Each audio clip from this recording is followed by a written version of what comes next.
evening, it's Chris Eads, known online as Wootini, here with another Gay Gamer video podcast. I have a lot to talk about, so we're going to jump right in. First off, look at my awesome new Lopez for President t-shirt that I got for my birthday from my husband. It's amazing. And yes, Lopez for President. I also went to the movies last week.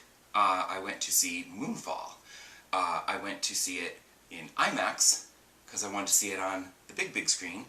Unfortunately, my luck with AMC theaters and IMAX continues, and 10 minutes after 2, and nothing was happening, no previews or anything, and just as I was about to get up and go ask somebody what's up with that, a guy came in and was like, hey, yeah, we're having trouble with the projector. I don't know why IMAX projectors are so fickle, or if it's just AMC doesn't know how to take care of them, but every time I try to see an IMAX movie, 9 times out of 10 there seems to be a problem with it. And it breaks, or it can't even get started, or there's a delay because they have to reset the projector, or whatever. Here, they weren't even like, we're going to reset the projector and just wait a little while. They were just like, yeah, no. Luckily, there was another screening of Moonfall in the nearby Dolby Digital Theater, happening in 20 minutes. So I just went in there, sat down front, so it was a nice big screen. And that was a fine theatrical experience, because they got the subwoofers in the seats, so it vibrates and stuff, with explosions and stuff, so that was kind of fun in Moonfall. As for the movie, it's ridiculous. And then I mean, you know the premise, like, the moon is going to crash into the Earth, and how do we survive? And it's insane, obviously. But there's much more going on than just the moon crashing into the Earth. It's not just a disaster movie this time. But the thing is that it's so ridiculous, and then just as you think, oh my god, this is completely ridiculous, there's another reveal that's even more ridiculous, and then another, and it just gets, every time it turns around, it just gets more and more ridiculous, so that by the end of the movie, you're just sitting there like, what? Like, this is just insane. What? So, I can't say it's a good movie, but it was entertaining to watch. It's ridiculous. The actors are just sort of flailing because the script isn't very good. The special effects are mostly good. There's a little dodgy CGI here and there, but it was mostly good. And I would suggest that if you are at all interested in Moonfall, that you go see it on the biggest screen possible. Because watching the moon crashing into the Earth is much more impressive on a big screen. If you watch this on your TV, it's gonna just be completely ridiculous. If you watch it on the big screen, it's ridiculous, but visually impressive, so you can kind of enjoy the ridiculousness. I mean, you might enjoy the ridiculousness anyway, but yeah, so. But it was worth watching. It was entertaining on the big screen, at least. Then I also wanted to talk about the Nintendo Direct, because on the way home from the movie, the Nintendo Direct was released, so obviously I couldn't watch that on the subway, but every time I got into a station I would refresh Twitter so I could see everybody talking about what was being revealed, and then I could kind of keep up and see if there was anything. When I got home, I would go watch the separate YouTube videos, not the whole thing. I would just watch the videos for the stuff I was interested in seeing. Unfortunately, once again, there wasn't a lot there for me. Like, I know everyone's all super excited about Xenoblade Chronicles 3, and good for you. Everyone raved about the first one on the Wii. I tried it. I was not impressed. I don't even think I got halfway through it. So, everyone enjoyed the second one. Now they're all psyched for a third. I'm like, you do you. I will also say that I was impressed that they revealed that No Man's Sky is going to be on the Switch. I guess No Man's Sky is the new Skyrim, it's just going to be on everything. But I'm impressed they got it to work on the Switch. I don't know if it's going to look like it did in that trailer, because that trailer looked very pretty. I don't know if they can really get that in reality on the Switch, or if it's going to be like played with slowdown or what. I didn't think the Switch could handle it. But if they have to downgrade the graphics a slight bit just to make it work on the Switch, that's great. And in the before times, I might have been interested in shelling out money to buy another copy of it, just so I could have Exploring the Universe on the go. Unfortunately, I don't use my Switch portably very much at all anymore, so it's not really worth it to get a second copy of a game to play portably, as I did with Skyrim back in the day. And then I actually finished Skyrim, so that was awesome. That was worth it. But if you haven't played No Man's Sky, it's a lot of fun. And especially since now they're releasing No Man's Sky with all of these updates, it's not the same game that I played when it first came out. Now it's the amazing game that everybody wanted in the first place. There's a lot to do. So, good for them. Good for Hello Games.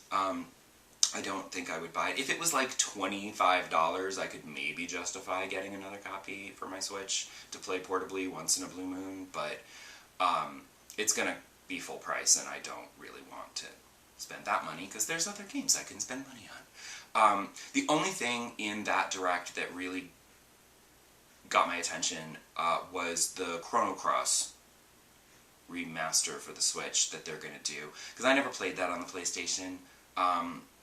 It's supposed to be good, so I was like, oh, I could go for like an old school turn-based role-playing game, because they don't really make those anymore. So this is a remaster that I would actually be interested in playing, because A, I didn't play it the first time through, and B, it's the type of game that I would like to play. Because they keep, like, I don't care about Portal. I played Portal. I'm not going to play it again. There's other new games I want to play, or games that I've never played, like Chrono Cross, that I can play for the first time. So it's new to me. Although then I saw a bunch of people on Twitter being like, oh, it's not that good, Chrono Trigger was awesome, but Chrono Cross, I didn't like the story, or blah blah blah, or it was disappointing, or whatever. So, maybe I won't. I don't know. All I know is that I'm super excited to play Horizon Forbidden West next week, because I did actually, unfortunately I did not time it very well, and I finished Guardians of the Galaxy last week. So, oops. But no, the end game was really fun, and I just kept plowing through it, and then it was over, and I went, oops.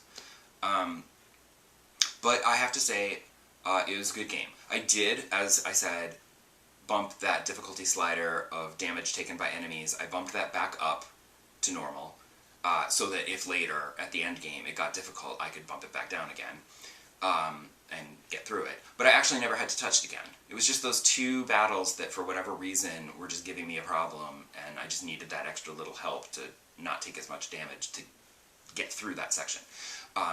Because the end game was fine. I feel like the end game was less about combat and more about the story, and I think that helped. It got a little more story-focused at the end, so there was less, it wasn't like there's a big boss. It's not like an RPG where there's the big boss and then you use everything in your power to defeat it, and then it bumps back up and says, ha-ha, that wasn't even my final form, bitches. And then you have to do it all over again, but you're completely spent and you have no health potions left, and then you all die. So it's not like that. It was very story-focused, and I liked that because it was a really good story. The game had a good story, and I very much enjoyed it. Good performances and everything. I recommend it. If you like Guardians of the Galaxy, it's like the movies, but it's not quite the movies because it's not a movie license. It's also not the comics because they want it to be like the movies, but not the movies. So it's that weird middle ground. But it totally works, and it's a lot of fun. There were a few gameplay issues I had, as I've mentioned in previous episodes. There were little bits and bobs here and there where I was like, oh, I don't like this, but it didn't completely destroy the overall experience of playing the game. I will say that I'm glad that I got it half price at Best Buy, so it was only $30 as opposed to $60, because it is a bit short, and I feel like if I'd paid $60 for it, I'd feel like, oh, like I definitely got $30 worth out of it. I don't know if I really got $6 out of it, but it's short for a reason, because it's one of those games where you have choices and you can take different pathways through the game. I don't think there's different endings, I think it's just the one ending, but there's different ways to get where you're going, so those kinds of games tend to be a little shorter so that you can replay them, you know, and just make different choices, you know. It's not like a big open world like Assassin's Creed Valhalla that just is never ending. Here, it's a shorter experience so that you can say, I have time to go back and replay it, and this time I'll choose this, and this time I'll do that instead of this. And then you can explore the other gameplay sections that you didn't see the first time through. Personally, I'm not that type of person. I tend not to replay games, so even short ones. And like I said, Horizon Forbidden West is coming out next week, so that's going to suck up my entire life for months, probably, because it's a big game. So that'll take me a while. So come back next episode, and I should have my first impressions of Horizon Forbidden West. We shall see, because I never trust Best Buy to deliver on release date as promised. They always say it, and then it ships like the day before, and then I worry, and then it does actually arrive. So in theory, I should get it on Friday, so I can play it Friday night, Saturday, and I can talk about it on Sunday. I hope. Pray for me. Please. So come back and find out what I think of Horizon Forbidden West. Spoiler alert, I'm pretty sure I'll think it's awesome. Bye!